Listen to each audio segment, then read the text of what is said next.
Gagawa tayo ng strawberry cheesecake bars. Okay.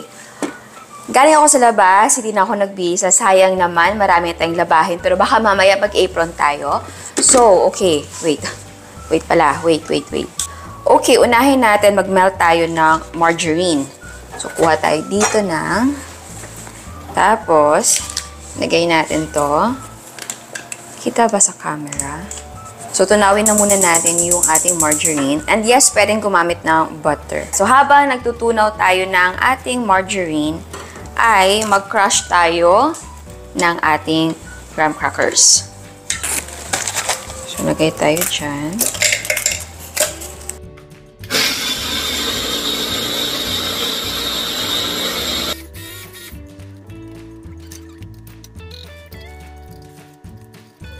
Ayan, na-crush natin lahat yung ating graham crackers. Ngayon naman ay maglagay tayo ng ating brown sugar. Tapos, maglagay tayo ng cinnamon powder. Okay. Ang brown sugar at cinnamon powder ay optional. Pero, kapag gumagawa ako ng cheesecake, naglalagay talaga ako nito. So, pwede naman na graham crackers lang at margarine. So, eto, maglagay na tayo ng ating melted na margarine. Ayan. And then, i-mix natin. So, i-mix natin yan until magkaroon tayo ng texture na parang sandy type. So, pwede gamitin yung kamay para talagang ma-mix natin ng ayos. Ayan. Nahalo na natin. So, dapat ganito siya. Ayan. Okay, so ngayon ay ilagay na natin dito sa ating pan. So, naglagay ako ng parchment paper para hindi tayo mahirapan sa pagtanggal. So, dalawa ito.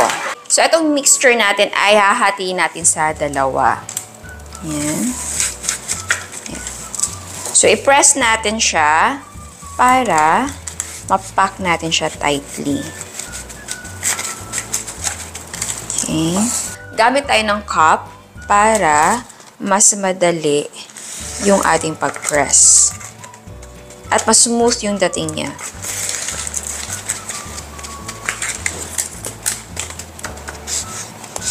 And okay, so eto na sila. Ngayon naman ay ilagay natin ito sa chiller. Tapos gawin natin yung ating cheesecake na mixture. Okay, ngayon naman ay i-cream natin yung ating cream cheese. So, yung cream cheese natin ay dapat softened sa room temperature. So, dalawa yung gagamitin natin. Buksan natin to. Ayan. Isa. Dalawa. Next ay maglagay tayo ng ating asukal. Okay. Tapos ay i-cream natin ito until matunaw yung ating asukal.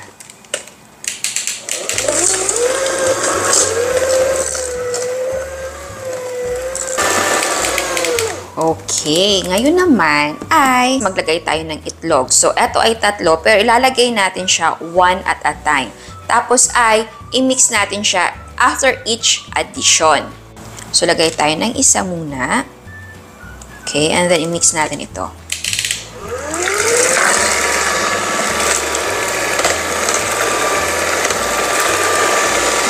Yan, and then next.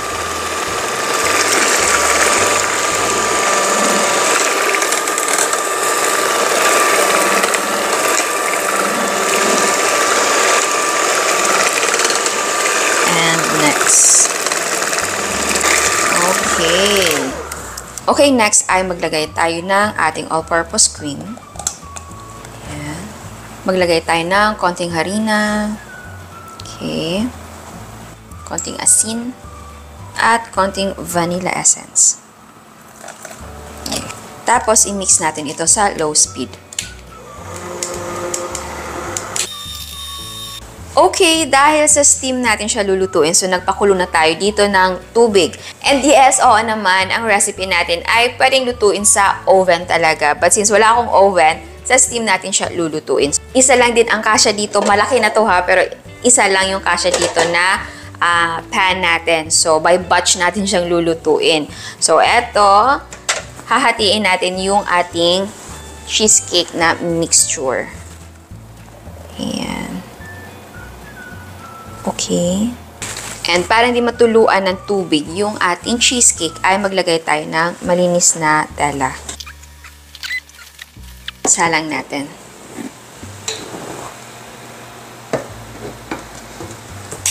Tapos ay lutuin natin for 30 to 45 minutes or until maluto yung ating cheesecake over medium-low heat. Ayan, nakabis na ako at nakapaghilamos na dahil matutulog na tayo. Pero bago yan, i-check natin yung ating cheesecake kung luto na. Okay. Ayan, check natin. Ooh. So, gamit tayo ng toothpick.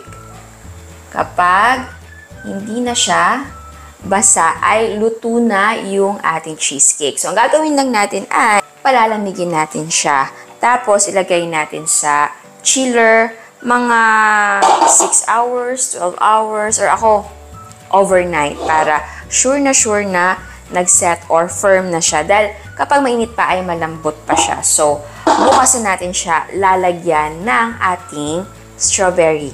Ika-cut natin siya, tapos lalagyan natin ng strawberry. Ayan, galing sa freezer yung ating cheesecake dahil hindi tayo mahihirapan sa pag-slice. Tapos, yung knife naman natin ay ibinabad ko dito sa mainit na tubig para madali lang yung pag-slice natin. Okay, so tanggalin na natin yung ating cheesecake sa ating pan. Ayan. O, diba? Mas madali lang siyang tanggalin kapag may parchment paper. Ngayon naman ay i-cut natin siya into bars.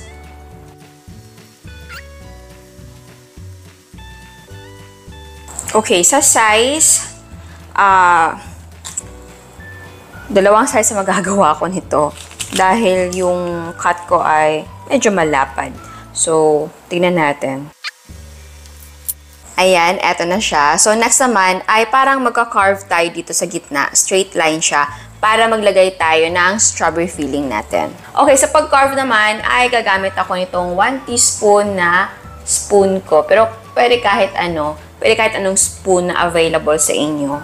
So, ayan, sa gitna tayo gagawa ng parang hollow or space. Oh, ayan siya. Kita ba?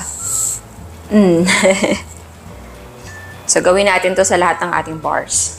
Okay, para sa strawberry filling ay gagamit tayo ng strawberry jam. Pwede kahit anong brand or pwede din yung ginagamit sa cheesecake talaga na strawberry nasa can.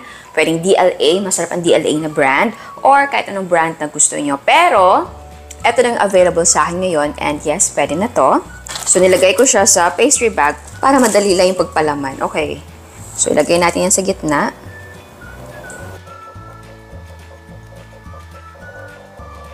Next naman ay mag-drizzle tayo ng white chocolate. So, eto ay tinunaw ko lang na white chocolate. So, gumamit lang kayo ng kahit anong brand ng white chocolate. Tapos, tunawin niyo. So, ang ginamit ko na method ay bain-marie or double boiler na method. Ayan. So, mag-drizzle na tayo. Okay. Ayan. So, huwag masyadong marami. So, ilagay nyo lang sa pastry bag yung ating tinunaw na white chocolate. Para syempre, madali lang yung pag-drizzle. Kung wala naman, ay pwedeng gumamit ng tinidor tapos ganun-ganun nyo lang para aesthetic yung dating. So, ayan, eto na siya. Ayan, so eto na ang ating no-bake na strawberry cheesecake bars. Ayan siya, o, tignan nyo. Ayan, yung layers ng ating cheesecake. Oh, ang bango. Tikman na natin.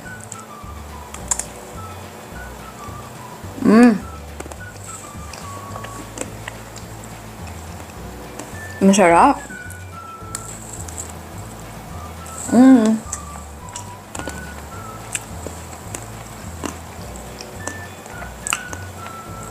Kahit jam lang yung gamit natin na strawberry,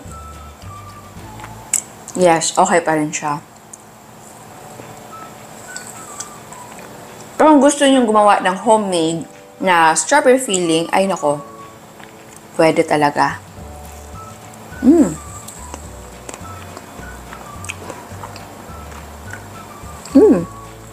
And kung gusto nyo na ibang flavor ang ilagay nyo na palaman, go! Pwedeng blueberry syempre, tapos pwede din tsokolate, pwedeng mango jam, ano pa ba mga jam?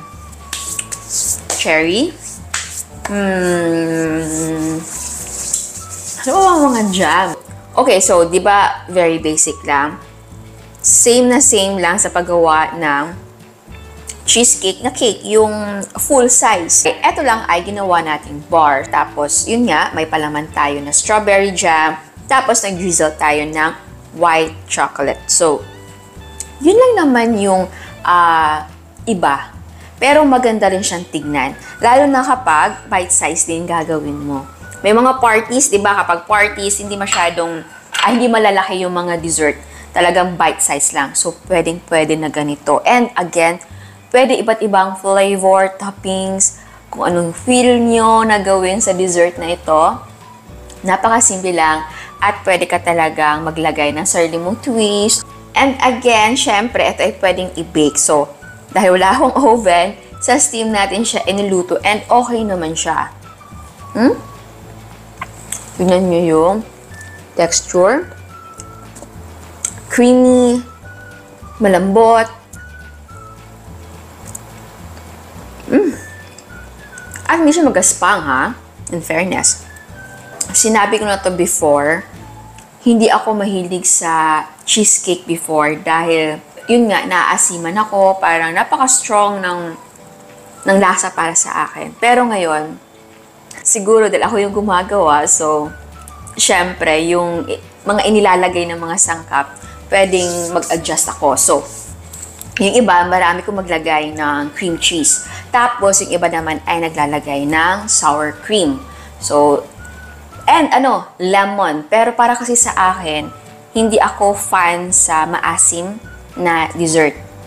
Pero eto ginawa natin na cheesecake, yung batter niya ay napaka-plain lang, di ba? So, walang masyadong maraming arte. Talagang yun lang.